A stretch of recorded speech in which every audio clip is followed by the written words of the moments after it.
Hello అండి, అందరికీ నమస్తే. Welcome back to Karthikeya real stories అండి. నిన్న ఎపిసోడ్ 5లో చెప్పినట్టుగా శ్రీను గారు వచ్చి తీసుకొని వచ్చి చెప్తారు వాళ్ళ వైఫ్కి, నా ఉద్యోగం పరిస్థితి ఇలా అయిపోయింది, ఇలా జరిగిందనేసి 3 రోజుల ముందే నాకు లెటర్ ఇచ్చారు. నాకే కాదు, చాలామందికి ఇచ్చారు.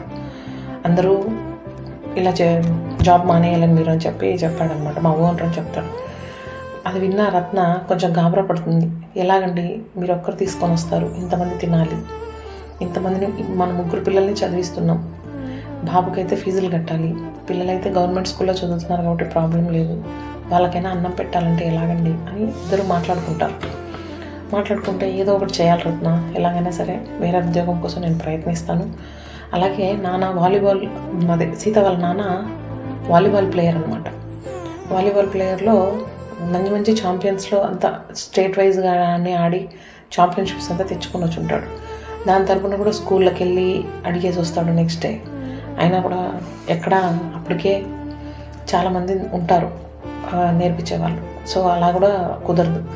నాన్న జిమ్, సీత వాళ్ళ నాన్న జిమ్ కూడా చేస్తాడు.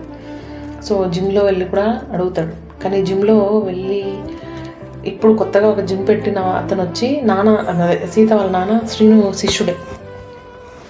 సో ఆయన దగ్గరికి వెళ్ళి ఇలా ఉంది పరిస్థితి అంటే, మీరు గురువుగారు మీరు ఇలా వచ్చి అడగడం ఎలా గురువుగారు అని చెప్పి ఆ అబ్బాయి, సరే మిమ్మల్ని నేను పనిలో పెట్టుకోలేను, కానీ మీకు నచ్చినప్పుడు వచ్చి మీరు నచ్చినట్టుగా ఏదో ఒకటి చేసి నాకు కొంచెం అండగా ఉండి ఇక్కడ రాని వాళ్ళకి మీరు నేర్పించండి, అమౌంట్ కూడా తీసుకుంటూ ఉండండి, మీకు ఎంత కావాలో అంత తీసుకోండి అని చెప్తాడనమాట.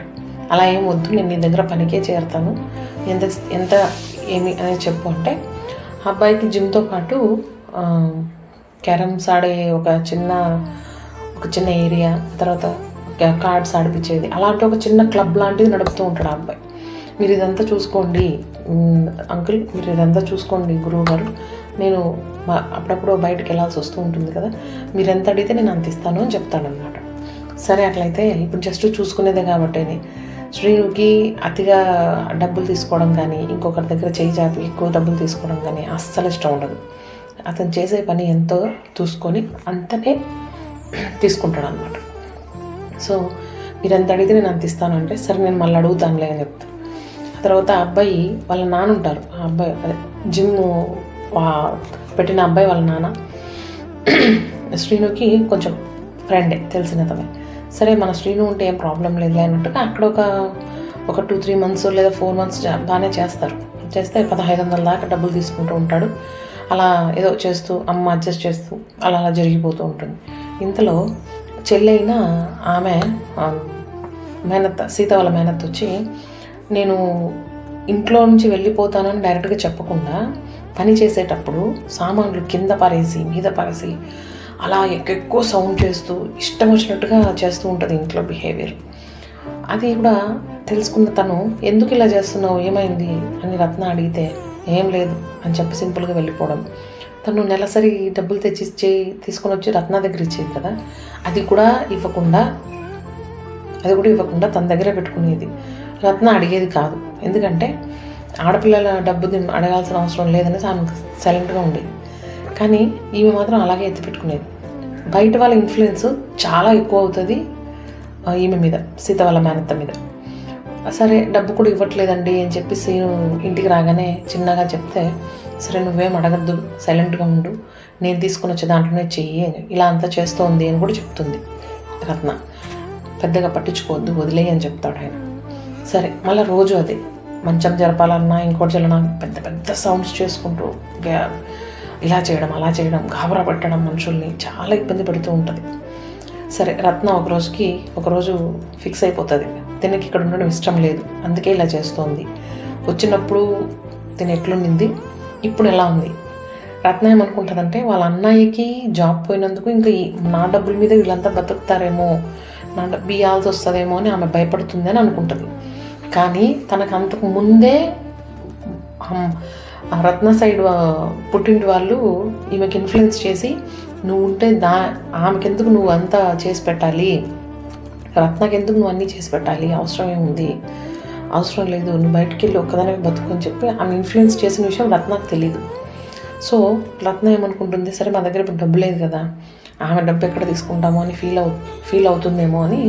సరే ఒకరోజు మార్నింగ్ అంతా అయిపోయిన తర్వాత సీత భరతని పిలిపించి చెప్పేస్తుంది, ఇష్టం ఉంటే ఉండమ్మా, ఇష్టం లేకపోతే నువ్వు వెళ్ళిపో, సింగిల్గానన్నా ఉండి పర్వాలేదు, ఎందుకు రోజు ఇలా చేస్తావు, సామాన్లు పారేసుకుంటా అది పారేసుకుంటా, వద్దు, ఇప్పటికే ఇంట్లో ఇబ్బందిగా ఉంది, నీకు నచ్చినట్టు నువ్వు చెయ్యి అని చెప్పతే, ఆ తర్వాత నేను ఇన్ని రోజులు పనిచేస్తే ఇన్ని రోజులు నన్ను పెట్టుకొని ఇప్పుడు నన్ను ఇంట్లోంచి బయటకు వెళ్ళగొడతావా అని అని రత్నతో గొడవపడి బయటికి వెళ్ళాక తను ఫీలింగ్ ఎలా అంటే వేరే వాళ్ళతో చెప్పుకోవడం, నేను చెప్పిందే మీరు చెప్పినట్టుగానే చేస్తే ఇంట్లో వాళ్ళంతకు వాళ్ళే ఇంట్లోంచి వెళ్ళిపోమని చెప్తారు అని ఆమె అనడం చాలా బాధ కలిగిస్తుంది కదా ఈ మాట వింటుంటే. ఆ మాట చెవులో పడ్డాక రత్న కూడా చాలా బాధపడుతుంది.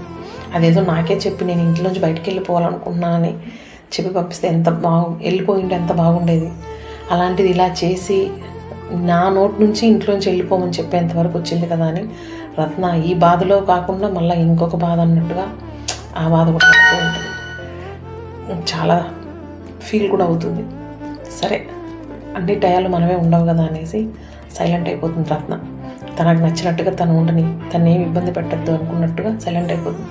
సరే శ్రీను వచ్చాక, మీ అన్న వచ్చాక నువ్వే చెప్పి ఏం చెప్తావో చెప్పి వెళ్ళమ్మా అని చెప్తుంది. నువ్వే చెప్పు, నేనేం చెప్పను మా అన్నకి అని తిని అంటుంది. సరే వీళ్ళిద్దరి మధ్యలో ఇలా మాట జరుగుతూ ఉండగా శ్రీను నిదానంగా వస్తారు ఇంట్లోకి. సరే కాళ్ళు కడుక్కొని అవన్నీ చేసే వరకు వెయిట్ చేసి చూస్తారనమాట. ఈరోజుకి ఎపిసోడ్ ఇంతే అండి. Thank you so much. Signing off your